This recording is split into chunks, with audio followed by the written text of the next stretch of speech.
What's happened? What is this place? Maybe I'm dead. I can't see any light. Maybe I am dead. I can't get up. What's going on? What's happening to me? There's no one here, but these noises. God, my head is killing me. I can't keep my eyes open.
This place. Time. Memory.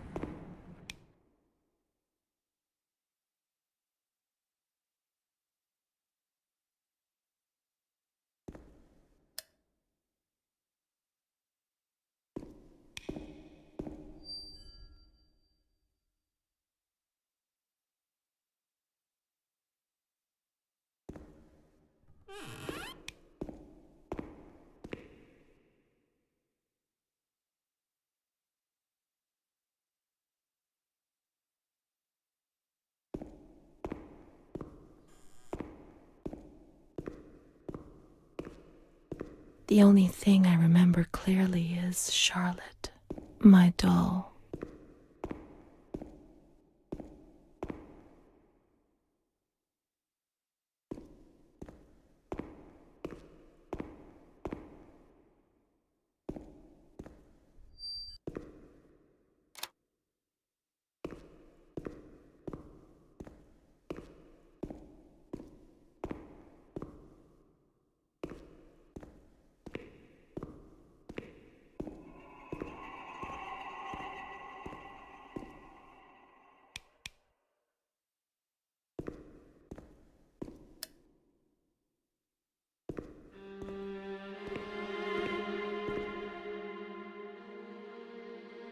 Mummy took good care of Charlotte. She tucked her in, hugged her, gave her cuddles and kisses. She was very affectionate and loving. Nothing bad happened to Charlotte, and that surprised me. I didn't understand. At first, I was quite scared. I was afraid that she wanted to hurt me. I lived in constant fear that Mom would abandon her. Because I didn't deserve to live. I didn't deserve to be loved.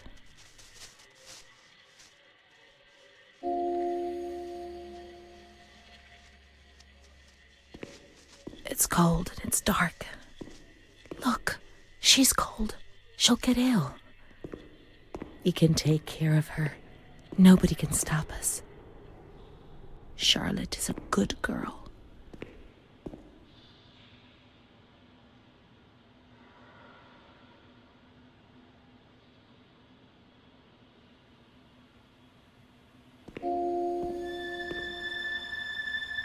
Those lamps could make the room warmer, but Charlotte's not happy. She doesn't feel well.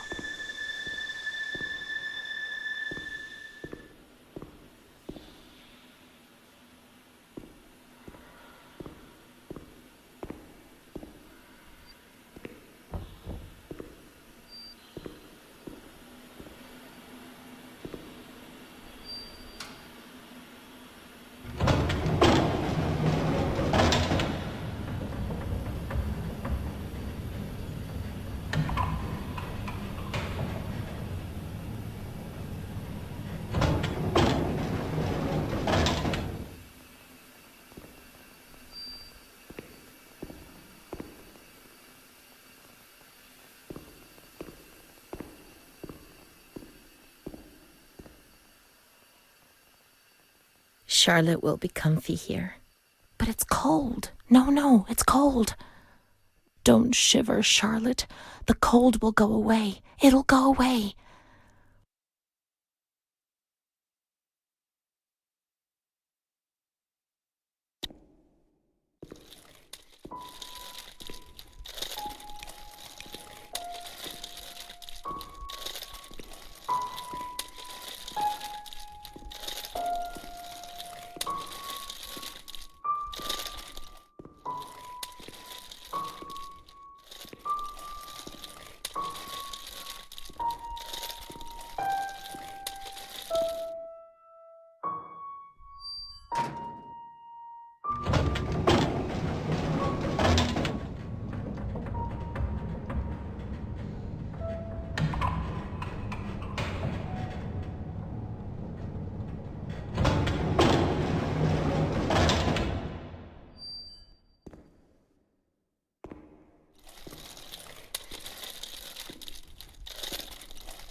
The cold has gone away now, you see? The light, the warmth. We can do it. The cold will go away. It has to. Now we can enter the ward where everything started. It all began in the observation ward on the ground floor.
blinding, merciless light.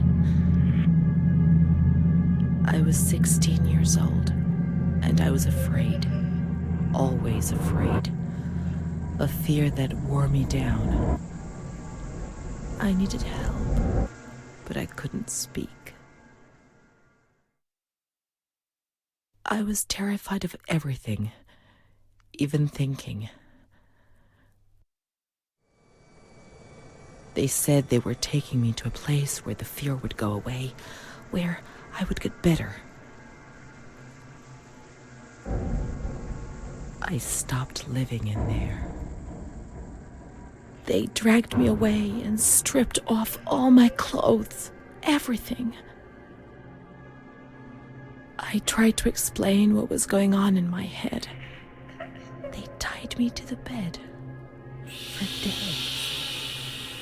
I was alone with my nightmares. It wasn't fear anymore. It was madness. And when you're mad, you cease to exist.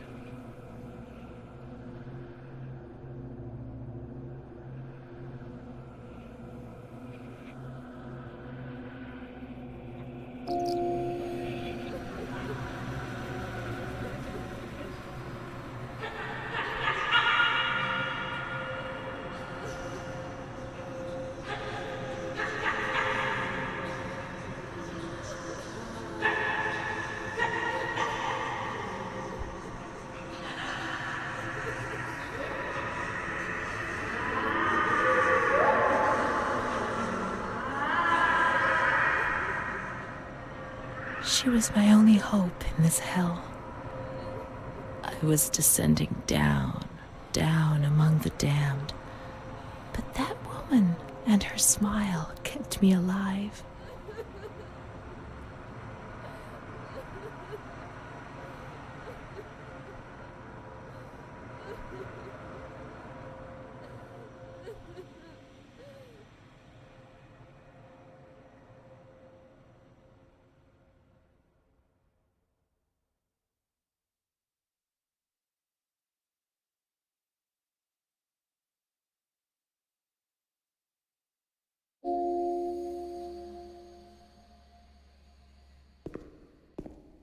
The door is locked from the outside.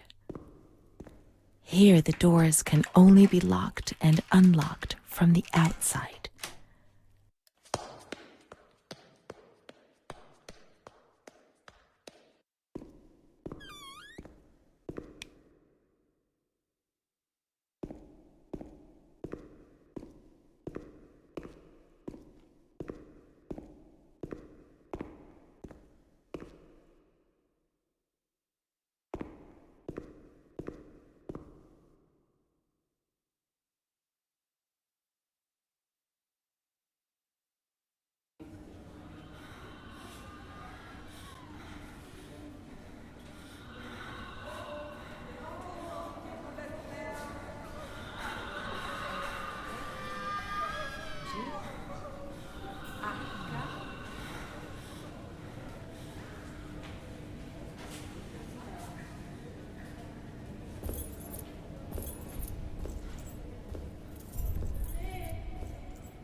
He laughed, panted, and slobbered all over me. It hurt me when he touched me. I thought I'd suddenly split open with a loud crack, and I would be shattered into pieces. I felt fragile, sick, dirty, degraded. All I could do was clutch Charlotte tightly while Renée obeyed. He was the master in the realm of light. I was being consumed by the evil act I had committed.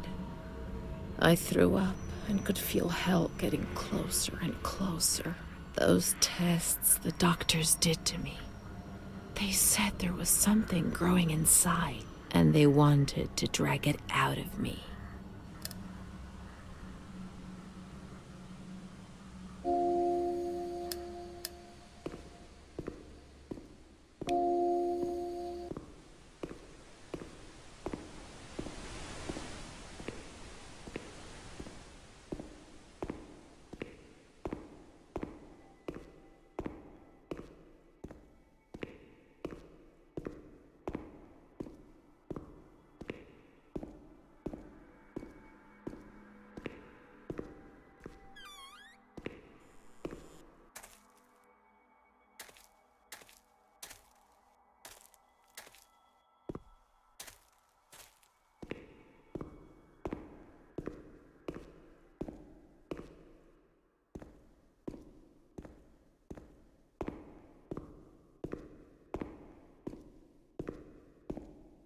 She stayed with Renée during those terrible medical examinations, and that gave her the strength to survive.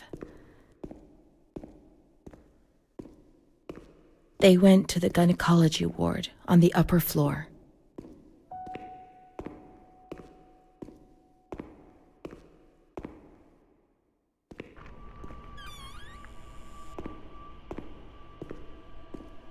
August 21st, 1938. Confidential. Dear A, I know what you think about these things, so I'm referring a patient to you, Renée T.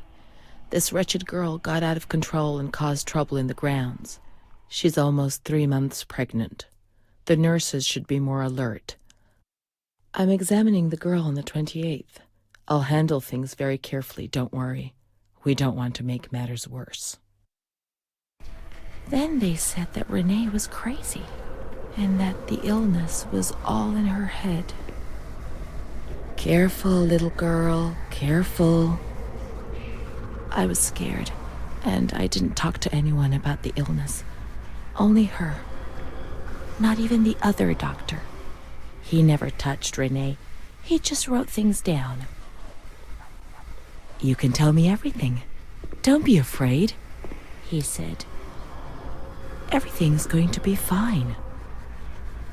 Do you want to know what I am writing? I note down what I observe in you, everything I see. He didn't hate Renée. He tried to help her, but he rarely examined her in those small surgeries.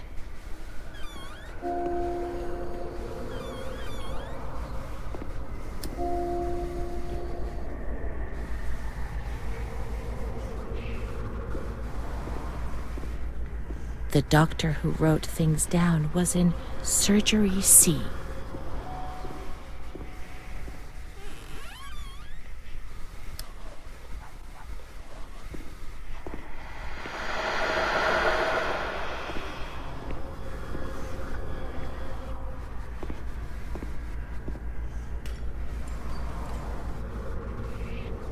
March 12th, 1938.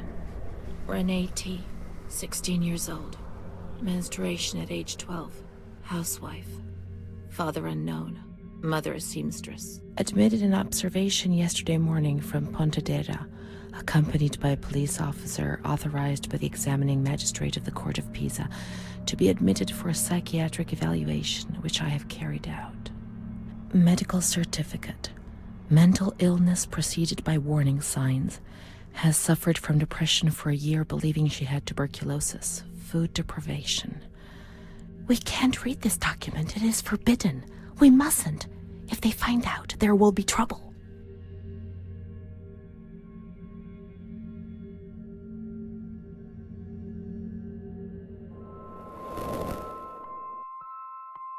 Have you ever wondered who you are? Yes, of course you've wondered.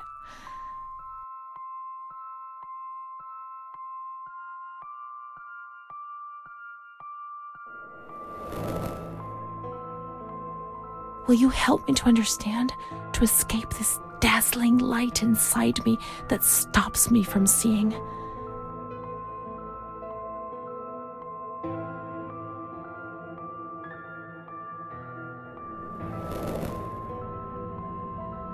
Don't frighten me, I beg you. I want to understand. Don't mock me. Forget this document. Let's look for Amara. She'll know. Come on, let's hurry.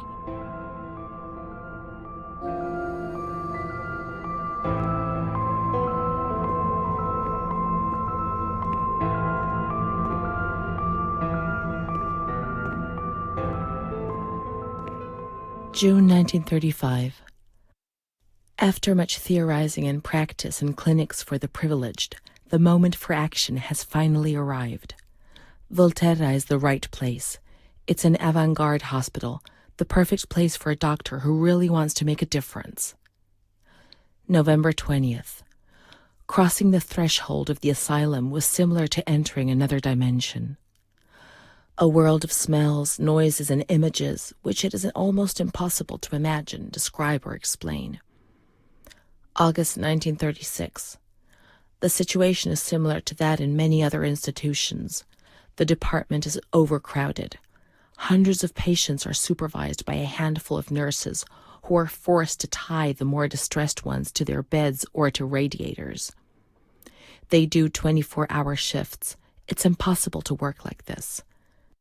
We doctors rarely see the female patients, and it's the nurses who tell us what's happening to the women. The overpowering stench in the wards, the constant din of shouts and voices that are barely recognizable as human, dirty, naked bodies devoid of any dignity. The lunatic asylum gets under your skin and wears you down. I often consider resigning. I feel useless, impotent, a sort of merciful jailer, a mercy that helps no one and only helps to ease my conscience. March 15th, 1938. Dramas are played out before my eyes every single day, and I try to distance myself from them and just do the best I can. But a girl arrived some days ago. I couldn't avoid her gaze. All she asked in her dignified silence was not to be ripped away from her world. And me. I'm old enough to be her father, the father she never had, who didn't want her, who rejected her without even knowing her. I too refused what she asked me. I couldn't do anything but add my signature and consign her to hell. A danger to herself and to others, and a cause of public scandal. This was what was written on the accompanying note from the police headquarters. It was difficult not to agree with it. How much more violence must this poor girl be subjected to? Her gaze is so intense, so far removed from the carefree nature which should be the joyous hallmark of her age. I cried myself to sleep in my solitude. I kept thinking about those sad and frightened eyes staring at me.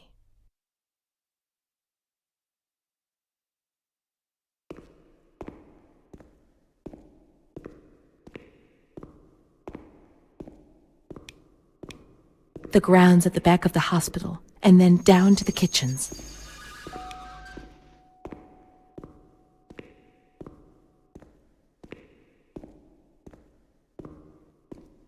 This is the road we used to take. If it weren't for her, in the grounds on that bench in spring, so many days. It was an escape, watching nature around us as she talked and smiled. And then there were the kitchens. Sometimes we stole food and ran back to the bench to eat it in secret, and we laughed.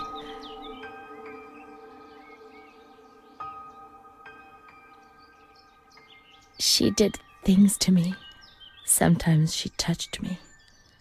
In the shower, I felt her body against mine for the first time.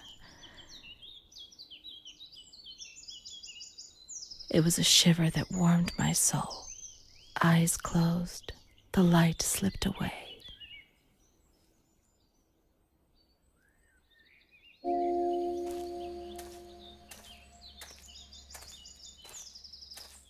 Nature helped me to forget. She wasn't in the system to escape. He wouldn't let her in. That's it.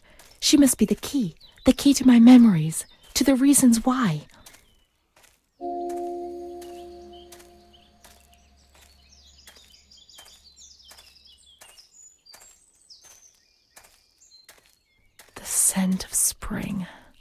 The land of light was far away, and we spent the days chatting on the stone benches.